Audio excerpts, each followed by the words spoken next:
സമ്മേളനത്തിൽ നമ്മുടെ ജില്ലാ സമ്മേളനത്തിൻ്റെ സംഘാടക chairman DCC president Shri PK ഫൈസലാണ്.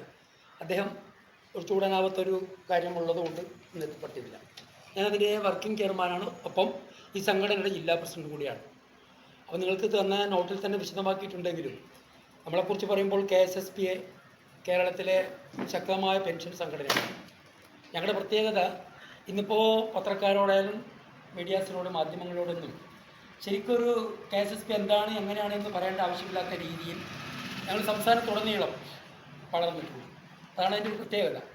ഞങ്ങളുടെ ഒരു മുഖമുദ്ര എന്ന് പറയുന്നത് കേരളത്തിലെ ജനാധിപത്യ വിശ്വാസികൾ, അതോടൊപ്പം തന്നെ ദേശീയ ബോധവും കാഴ്ചപ്പാടും, ഞങ്ങളുടെ അവകാശ സമ്പാദനം നേടിയെടുത്തവ സംരക്ഷിക്കുക, ഒപ്പം കലാകാലം സർക്കാരുകൾ അനുവദിക്കേണ്ട ആനുകൂല്യങ്ങളും അവകാശങ്ങളും പിടിച്ചു പറ്റുക. അന്ന് ആ രീതിയിൽ മുമ്പോട്ട് പോകുന്ന ഒരേ ഒരു പ്രസ്ഥാനമാണ് നമ്മൾ. ഒപ്പം സാമൂഹ്യ പ്രതിബദ്ധത ഞങ്ങളുടെ മുഖമുദ്രയാണ്. അങ്ങനെ പോകുന്ന സംഘടനയാണ് Kerala state service pensioners association. ഞങ്ങളുടെ ജില്ലയിൽ തന്നെ ഒരു 3500-500 മെമ്പർമാർ ഞങ്ങൾക്കിപ്പോൾ ഉള്ളത്. ഇത് 40ാം വാർഷിക സമ്മേളനമാണ് നടക്കുന്നത്.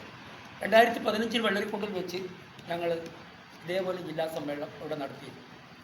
ഇപ്പോൾ വരുന്നത് 40ാം ജില്ലാ സമ്മേളനം ഈ മലയോര പ്രദേശത്ത് പ്രോജ്വലമായൊരു പ്രകടനത്തോടു കൂടിയാണ് ഞങ്ങൾ ഈ പരിപാടി പരിപാടി നാളെ രാവിലെ പതാക ഉയർത്തുന്നതോടുകൂടി ആരംഭിക്കുമെങ്കിലും യഥാർത്ഥ സമ്മേളനം അതിൻ്റെ വിശദാംശം നോട്ടീസിലുണ്ട്, ആരൊക്കെ ഉദ്ഘാടനം ചെയ്തു, അതിൻ്റെ കാര്യങ്ങളൊക്കെ.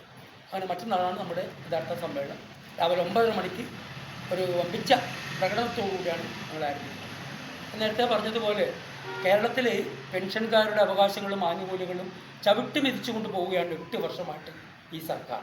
ഇത് വെറുതെ പറയുന്നില്ല, കണക്കുകൾ ഉദാഹരിച്ചുകൊണ്ട്.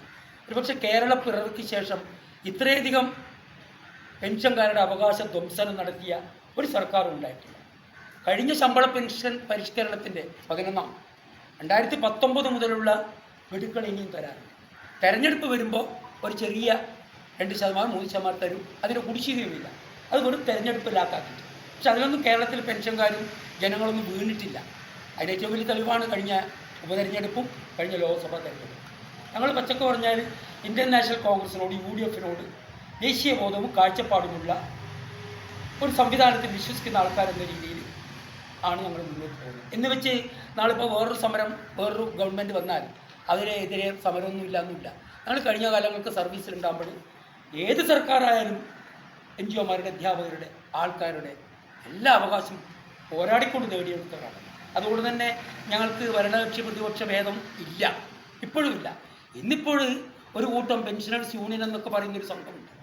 അവരങ്ങ് പാപ്പർ സൂട്ടായി കിടക്കുകയാണ്, ഒന്നുമില്ല, ഒരു പ്രവർത്തനമില്ല. കാരണം തങ്ങളുടെ പിന്നിൽ അണിനിരന്നിട്ടുള്ള പ്രവർത്തകരുടെ വികാരങ്ങളും വിചാരങ്ങളും അല്ലെങ്കിൽ ആനുകൂല്യവും അവകാശങ്ങളും സമ്പാദിക്കാൻ ഒരു മുദ്രാവാക്യമെങ്കിലും ഉയർത്തണ്ടേ?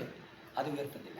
ഞങ്ങളത് ഉയർത്തിക്കൊണ്ട് 8 വർഷമായിട്ട് ഈ സർക്കാരിനെതിരെ നിരന്തര സമരത്തിലാണ്. ഒരുപാട് ഞാൻ ഒന്നും എണ്ണി പറയുന്നില്ല, പ്രക്ഷോഭ പരിപാടി നടത്തി. ഇന്നിപ്പോൾ കേരളത്തിലെ പെൻഷൻകാരുടെ ഒരാശാകേന്ദ്രം, ഒരു അഭയകേന്ദ്രമായിട്ട് Kerala state service pensioners association മാറാൻ സാധിച്ചിട്ടുണ്ട്. എന്തിനേറെ ഇന്നലെ വരെ പെൻഷനേഴ്സ് യൂണിയനിൽ ഉണ്ടായിരുന്ന ഒട്ടനവധി പേർ ഈ സംഘടനയിൽ മെമ്പർഷിപ്പ് എടുത്തുകൊണ്ട് ഞങ്ങളുടെ സംഘടനയ്ക്ക് കരുത്ത് പകരുന്നൊരു കാഴ്ചയും നമ്മൾ ഉണ്ട്. നമ്മളെ മറ്റന്നാൾ ഉദ്ഘാടനം ചെയ്യുന്നത് മലപ്പുറത്തെ MLA CAP അനിൽകുമാർ അദ്ദേഹമാണ്. അദ്ദേഹം രാഷ്ട്രീയകാര്യ സമിതി അംഗമാണ്, മുൻ മന്ത്രിയാണ്. അദ്ദേഹം ഉദ്ഘാടനം ചെയ്യും. ബാക്കി വിശദമായ പ്രോഗ്രാമുകളൊക്കെ പറയുന്നുകൊണ്ട് അത് പരത്തി പറയുന്നില്ല. ഏതായാലും ഒരു ചരിത്ര സംഭവമാക്കി മാറ്റേണ്ട പരിപാടി അങ്ങനെയുള്ളത്. ഞങ്ങളെ ജില്ലയിലത്തെ എല്ലാ പ്രവർത്തകരും ഈ പറഞ്ഞ രൂപത്തിലുണ്ട്. 40ാം സംസ്ഥാന സമ്മേളനം ജനുവരി 21, 22, 23 തീയതികളിൽ ആലപ്പുഴയിൽ വെച്ച് നടക്കുകയാണ്. അതിന് ചെയർമാനും KSSPA-യുടെ ജില്ലാ പ്രസിഡന്റുമായ ശ്രീ PC സുരേന്ദ്രൻ നായർ ഒട്ടേറെ കാര്യങ്ങൾ സംഘടന നടത്തുന്ന പോരാട്ടങ്ങളെക്കുറിച്ചും ഈ സംഘടനയുടെ പ്രസക്തിയെക്കുറിച്ചുമൊക്കെ വളരെ വിശദമായി സംസാരിച്ചിട്ടുണ്ട്. അതിലും വെള്ളരിക്കുണ്ടിലെ മാധ്യമ ലോകം പെൻഷൻകാരുടെ ഈ ശക്തി പ്രകടനവും സമരപ്രഖ്യാപന സമ്മേളനവുമൊക്കെ അതിൻ്റേതായ പ്രാധാന്യത്തോടുകൂടി ജില്ലയുടെ പേജിൽ തന്നെ കൊടുക്കും എന്ന് ഞങ്ങൾ പ്രതീക്ഷിക്കുകയാണ്. നമ്മെ സംബന്ധിച്ചിടത്തോളം 1 മാസമായി ഈ സമ്മേളനത്തിലുള്ള മുന്നൊരുക്കങ്ങൾ നടന്നു വരികയാണ്. നവംബർ 19-ാം തീയതി രൂപീകരിച്ച സംഘാടക സമിതിയുടെ അന്ന് മുതൽ ഇന്ന് വരെ എണ്ണയിട്ട യന്ത്രം പോലെ കാസർഗോഡ് ജില്ലയിലെ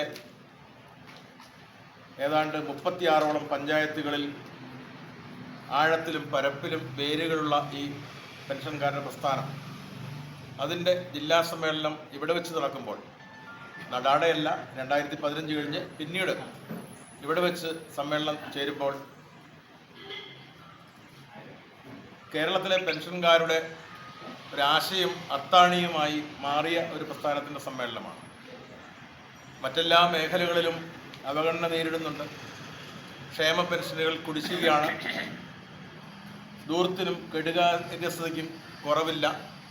ധനധൂർത്ത് നമ്മുടെ ഗവൺമെൻറ്റിൻ്റെ മുഖമുദ്രയായി മാറിയിരിക്കുമ്പോൾ സാധന വിലകളൊക്കെ വാണം പോലെ കുതിച്ചിരുന്ന അവസരത്തിൽ സപ്ലൈകോ പോലുള്ള ജനങ്ങൾ നിത്യജീവിതത്തിന് ആശ്രയിക്കുന്ന സ്ഥാപനങ്ങളിൽ സാധനങ്ങളില്ല. ജനങ്ങൾക്ക് കൊടുക്കുന്ന സേവനങ്ങൾക്ക് വൈദ്യുതി ചാർജ് വർദ്ധിപ്പിക്കുന്നു, വെള്ളക്കരം വർദ്ധിപ്പിക്കുന്നു എന്ന് വേണ്ട എല്ലാ ഇനം ഫീസുകളും. ഒരു വീടുണ്ടാക്കണമെങ്കിൽ 650 സ്ക്വയർ ഫീറ്റിന് ഒരു വീടിന് 600 രൂപ ഉണ്ടായിരുന്ന ആ ഫീസ് പോലും ഏതാണ്ട് 16,000 രൂപയായി വർദ്ധിപ്പിച്ച ഏതൊക്കെ മാർഗങ്ങളിൽ നികുതി വസൂലാക്കാമോ അതൊക്കെ ചെയ്ത് പക്ഷേ കൊടുക്കേണ്ടവർക്ക് സാധാരണക്കാരായ ഗുണഭോക്താക്കൾക്ക് കൊടുക്കാതെ